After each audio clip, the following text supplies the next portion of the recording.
Hey Zach, my name's Andrew, and I really like this question actually that you asked, and it's kind of going to be a response to both you and Bob's response as well, more to your own response. Um, I want to say that firstly, the most important thing to remember is that the internet is a tool, and like any tool, its value lies in how it's used. The quality of your interactions through it are dependent upon you and how you use it. Any tool can be used poorly. Um, you can use a hammer to build a house. You can also use it to destroy one. That said, I think the internet is a really neat and cool way to connect with people. Um, I'm gonna have to. I'm gonna kind of say that it's not the same quality or depth of connection as if you were communicating with someone in real life. You both liked, in this format, discussing through pre-recorded videos, you both liked the pause in the exchange, in that you think of what you want to say beforehand, and you're not being interrupted by someone else who hears part of your thought and then cuts you off, and that changes the exchange entirely and the direction of it. And I agree. I think everyone's suffered from that at some point, where they were trying to express a thought and then one word sparked another whole thought in someone else's head, and that led them on a different tangent, and then you just forgot about your original thought. So yeah, this is definitely a useful method.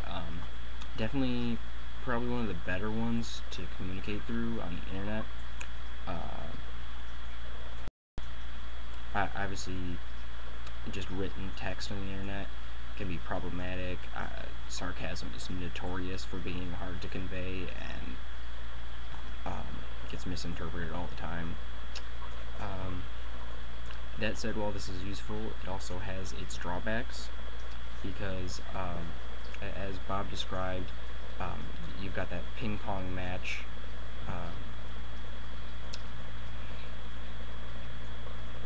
type of effect going on in a normal conversation between two people, and yeah, that can lead to interruptions, but it also has benefits, because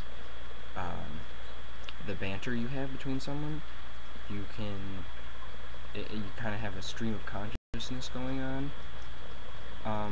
Not always, but sometimes that can happen, and that free flow of ideas, you can come up with new associations, and it actually kind of can encourage creativity, because you have new ideas. You explore tangents you wouldn't have otherwise done, because you were trying to complete the first thought, and you filled instead made you bridged a gap and made new connections. So there's plus and minuses to each thing.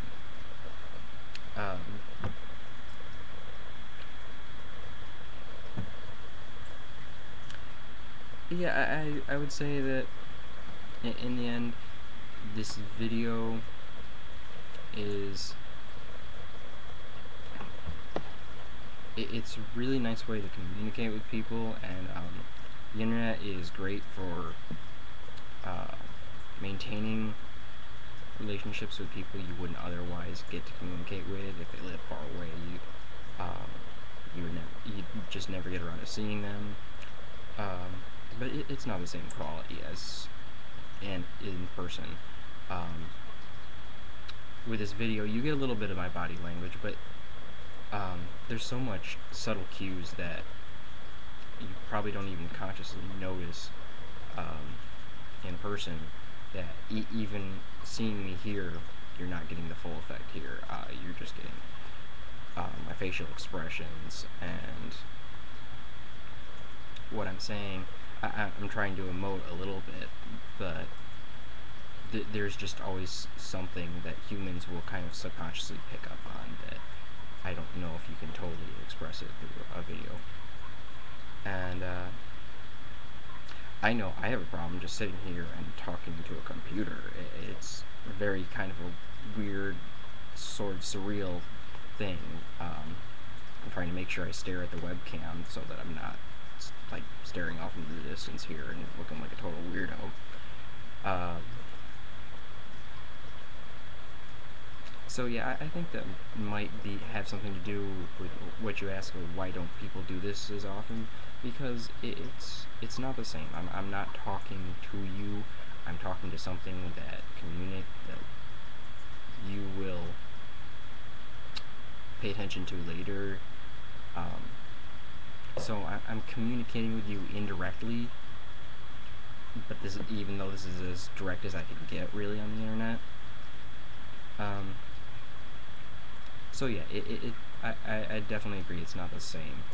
That said, I do think you can have interactions and relationships with people and friendships through the internet, but the strongest ones are always ones that were already based in real life.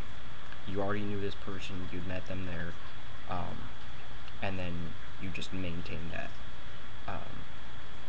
by talking to them in your spare time, and it's just those spare times that you aren't able to physically interact and be in the same space.